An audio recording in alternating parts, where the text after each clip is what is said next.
Swastiastu. Bagaimana kabarnya anak-anak? Semua dalam keadaan sehat? Ya, bagus sekali. Kali ini kita akan melanjutkan pembelajaran yaitu tentang siklus hidrologi air dan juga peristiwa alam.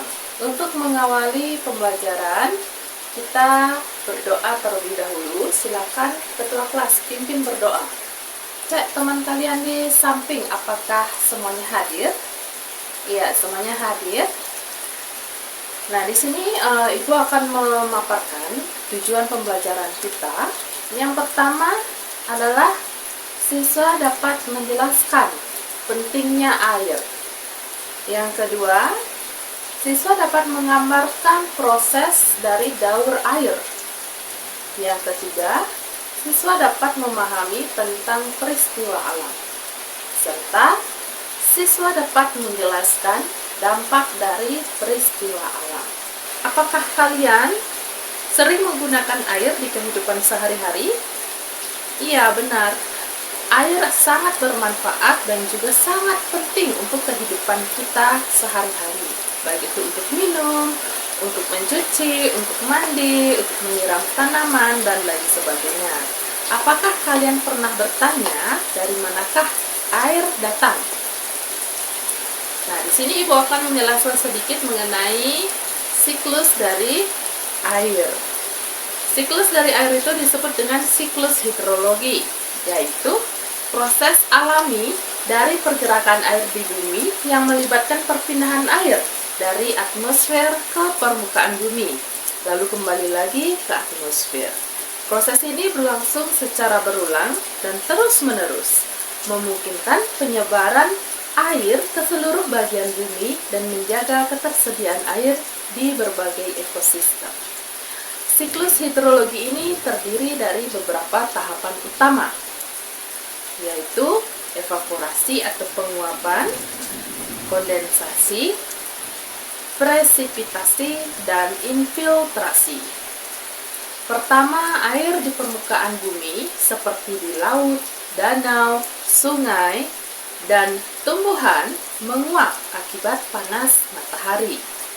Dalam proses yang disebut evaporasi dan transpirasi, uap air ini kemudian naik ke atmosfer, mendingin dan berubah menjadi partikel kecil yang membentuk awan melalui kondensasi.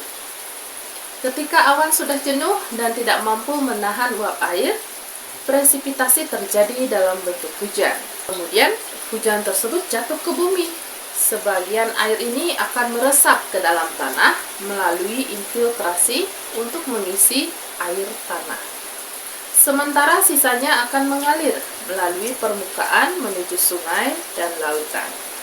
Siklus ini berulang terus-menerus, memungkinkan distribusi air yang merata dan mendukung kehidupan di bumi.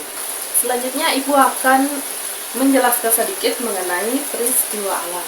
Nah, di sekitar kita seringkali terjadi peristiwa alam. Ada yang tahu contoh peristiwa alam? Ya, coba Rada sebutkan apa saja? Ya, bagus. Ada banjir, tanah longsor, gempa bumi. Peristiwa alam itu merupakan kejadian atau fenomena yang terjadi di lingkungan secara alami dan seringkali melibatkan perubahan fisik atau geologi yang signifikan pada bumi. Peristiwa alam berlangsung secara perlahan atau secara mendadak, serta dapat berdampak pada kehidupan makhluk hidup dan lingkungan.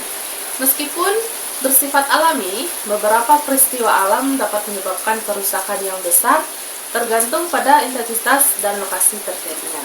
Beberapa penyebab dari peristiwa alam itu bervariasi, ya, tergantung jenis fenomena tersebut. Misalnya gempa bumi diakibatkan oleh pergerakan lempeng tektonik di dalam kerak bumi. Kalau banjir itu bisa disebabkan oleh penggundulan hutan, ya. Ketika hutannya sudah tidak kuat menahan air, maka air tersebut akan jatuh ke daratan yang lebih rendah sehingga mengakibatkan banjir. Tadi sudah Ibu jelaskan mengenai siklus hidrologi dan juga peristiwa alam. Nah, sekarang Ibu akan lakukan tes lisan. Ada 2 pertanyaan. Siapa yang bisa menjawab akan Ibu beri nilai tambah. Nah, pertanyaan yang pertama, siapa yang bisa menjelaskan secara singkat mengenai siklus hidrologi air? Ya, silakan Rada. Ya, betul sekali. Siklus hidrologi itu dimulai dari air yang ada di daratan ataupun air yang ada di laut menguap, itu disebut dengan evaporasi atau transpirasi. Selanjutnya, air tersebut membentuk titik-titik kecil di awan, disebut dengan proses kondensasi. Dan selanjutnya presipitasi atau hujan. Nah, hujan tersebut kembali turun ke permukaan bumi, meresap ke bawah tanah dan menjadi air tanah. Nah, proses itu terjadi secara terus-menerus. Ya, bagus sekali ya jawabannya. Berarti sudah mengerti dan memahami mengenai siklus hidrologi air. Baik, yang lainnya. Ayo, ya pertanyaan yang kedua. Apa penyebab utama dari gempa bumi? Doni? Iya, betul sekali. Penyebab utama dari terjadinya gempa bumi itu karena adanya pergeseran lempeng tektonik di dalam kerak bumi, sehingga kita yang berada di permukaan bumi bisa merasakan getaran tersebut yang disebut dengan gempa bumi. Ibu rasa kalian sudah cukup memahami mengenai siklus hidrologi air dan juga peristiwa alam. Sekarang silakan membentuk kelompok menjadi 3. Silakan buat poin-poin penting atau ringkasan mengenai apa yang sudah Ibu jelaskan tadi.